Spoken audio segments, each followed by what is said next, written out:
Bicycle চালনায় পারদর্শী হয়ে ওঠা তথ্য কল্যাণীদের অন্যতম একটি গুণ।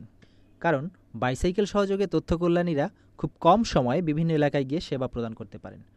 পায়ে হেঁটে সেবা প্রদান করা যেমন ক্লান্তিকর, তেমনি রিক্সা বা ভ্যানে চড়ে সেবা প্রদান করতে গেলে তথ্য কল্যাণীকে অনেক ব্যয়ের সম্মুখীন হতে হয়। তথ্য কল্যাণী মেয়েরা সাধারণত হালকা ধরনের বাইসাইকেল ব্যবহার করতে পারেন। অবশ্যই বাইসাইকেলের সামনে এবং পেছনে যেন ক্যারিয়ার থাকে সেদিকে খেয়াল রাখবেন।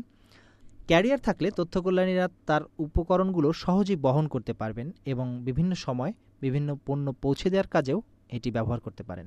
সাইকেল চালানোর সময় তথ্য কল্যাণীদেরকে অবশ্যই খেয়াল রাখতে হবে যেন রাস্তার বাম দিক দিয়ে সতর্কভাবে চালানো হয় এবং সাইকেলটির যত্ন নিলে সেটি অনেক দিন টেকসই হবে। অর্থাৎ সাইকেলটি কেনার পর থেকে নিয়মিত সাইকেলের বিয়ারিং, চেইন এগুলোতে তেল দিয়ে সঠিকভাবে চালু রাখলে এবং কোনো বিশেষ প্রয়োজন হলে এলাকার মেরামতকারীর কাছে নিয়ে সাইকেলটিকে দেখিয়ে নিতে পারেন।